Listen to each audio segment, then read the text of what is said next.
जिहादी एजेंडों को बेनकाब करने के लिए अगर इस तरह का साहस जुटाता है तो हम ऐसे देशभक्त नागरिकों को पूर्ण रूप से सुरक्षा देंगे और कोई भी जिहादी उन पर आंख उठाकर तकता है तो उसे हम ईंट से ईंट बजाने के लिए तैयार हैं। वहाँ के एएसपी अशोक कुमार द्वारा यह बात बतलाया गया था कि वो झंडा धार्मिक है।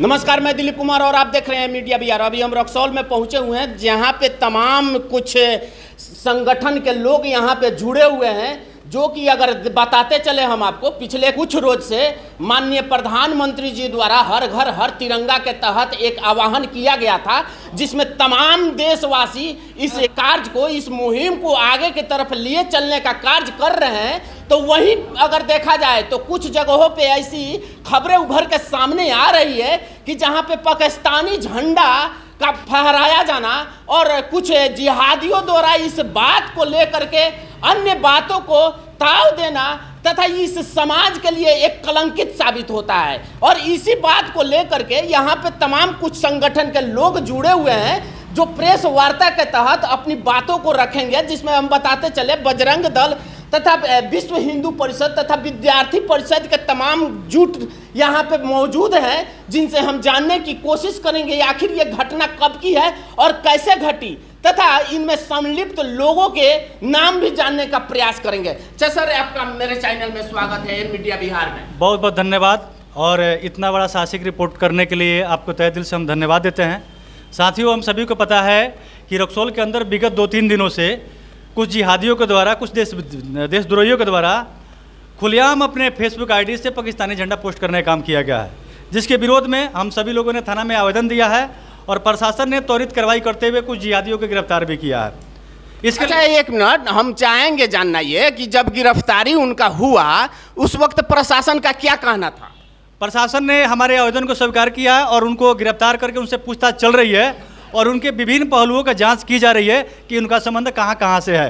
कहीं वे पीएफआई का तो कार्यकर्ता नहीं है, कहीं वे किसी आतंकवादी संगठन का तो कार्यकर्ता नहीं है, या किसी आईएसआई के लिए तो काम नहीं कर रहे हैं, या किसी देश विरोधी गतिविधि में तो उनकी भूमिका नहीं है। इन सारे पहलुओं को लेकर प्रशासन अपने काम कर रही है और उस विषय पर हम टिकट टिप्पणी नहीं करेंगे। हम सिर्फ इतना कहेंगे गिरफ्तारी हुई है।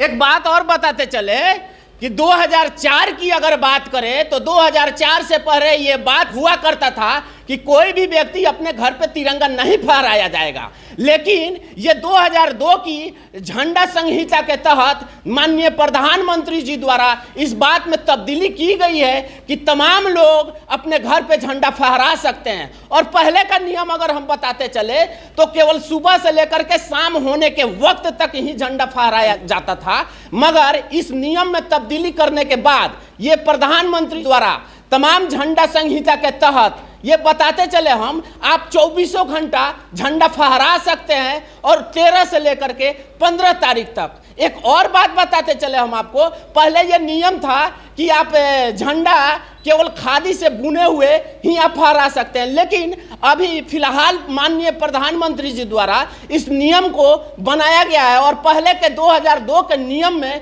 कुछ तब्दीलियां लाई गई है, और जिसके तहत हम आपको बताते चले यहाँ पे पॉलिस्टर तथा मशीन से भी बनाए हुए झंडे को आप 24 घंटा फहरा सकते हैं। इस पे आपका क्या कहना है? देखिए, हम सभी को पता है कि अभी आज़ादी का अमृत महोत्सव चल रहा है माननीय प्रधानमंत्री मोदी जी के आदेशानुसार। इस अमृत महोत्सव के वातावरण को, इसके माहौल को ख़राब करने के लिए जिहादियों के द्वारा जानबूझकर पाकिस्तानी झंडा पोस्ट करना अमृत महोत्सव के पर्यावरण को प्रदूषित करने का षड्यंत्र था, जिसको हम लोगों ने बेनकाब करने के लिए पूरी तरह से कमर कस के हमारे रक्सौल के तमाम देशभक्त नागरिक पूरी मुस्तैदी से खड़े हैं। और कोई भी जिहादी इस तरह का काम करेगा तो हम उसको इस तरीके से कुचलेंगे जो फिर उठकर खड़ा होने का भी साहस नहीं जुटा पाएगा।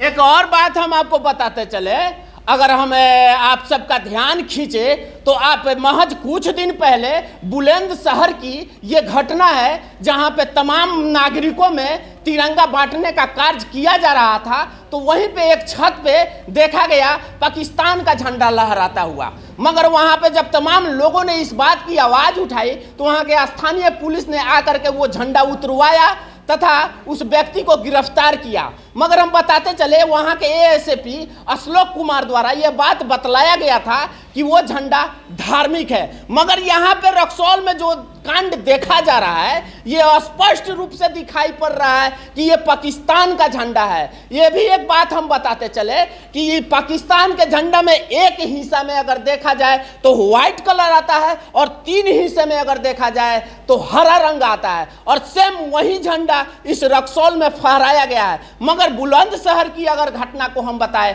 तो वो धार्मिक घटना जरूर दिखती है, मगर ये धार्मिक घटना नहीं दिख रही है, ये पाकिस्तान का झंडा नजर आ रहा है। मगर ये क्या हिंदुस्तान में पाकिस्तान का झंडा फहराना क्या देश के विरोध और देश विरोधी कार्य करने के अलावा कुछ दिखाई नहीं पड़ता है। इसमें हम एक और बात बताते चले आपको, इनसे हम जानने की कोशिश करेंगे जो लड़का फहराया था क्या उनके घर वाले का इस पे क्या रिएक्शन है।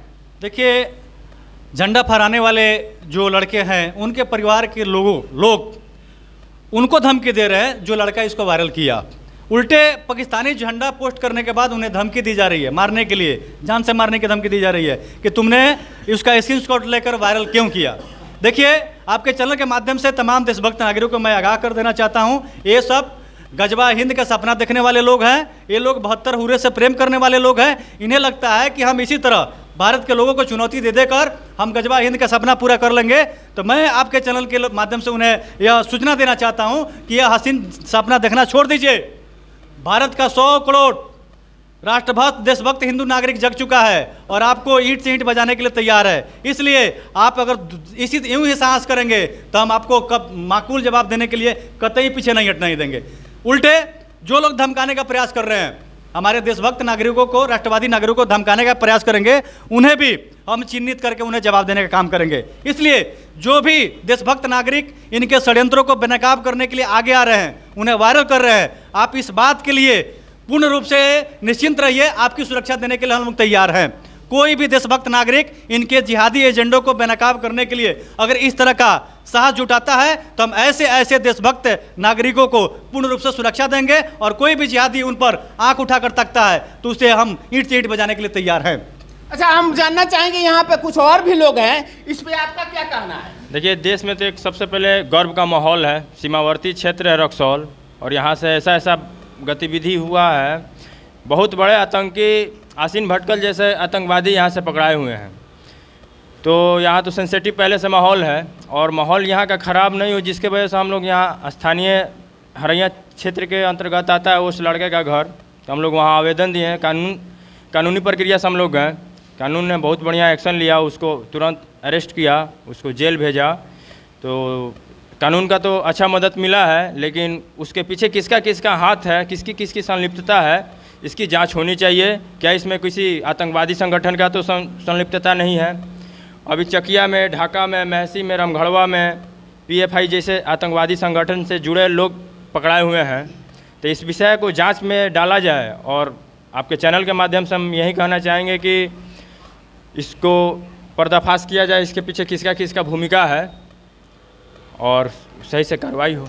या हम बताते चले, तमाम लोगों से बात करने के बाद ये तथ्य उभर के सामने आता है कि कुछ यहाँ की जो गतिविधियां हैं जो देखने में स्पष्ट रूप से ये साबित होती है कि यहाँ की जिहादियों की संगठन है, और इस संगठन का पर्दाफाश होना चाहिए। जिस तरीके से तमाम इस झंडा का यहाँ पे उपयोग किया गया है, जबकि एक तरफ अगर देखा जाए तो तमाम देश के लोग तिरंगे झंडे का सम्मान कर रहे हैं, तो दूसरी तरफ वहीं अगर देखा जाए तो यहाँ पे पाकिस्तान के झंडे को फेसबुक के माध्यम से तमाम लोगों के तरफ पहुंचाया जा रहा है। मगर कानूनी इस पे कार्रवाई जिस तरह से किया जा रहा है, बेहतर तरीके से इसकी कार्रवाई की जाए, तमाम लोगों का कहना है, तथा इसका जांच बेहतर रूप से किया जाए और इसमें संलिप्त लोगों के ऊपर सख्त से सख्त कार्रवाई किया जाए। फिलहाल इस रिपोर्ट में इतना ही।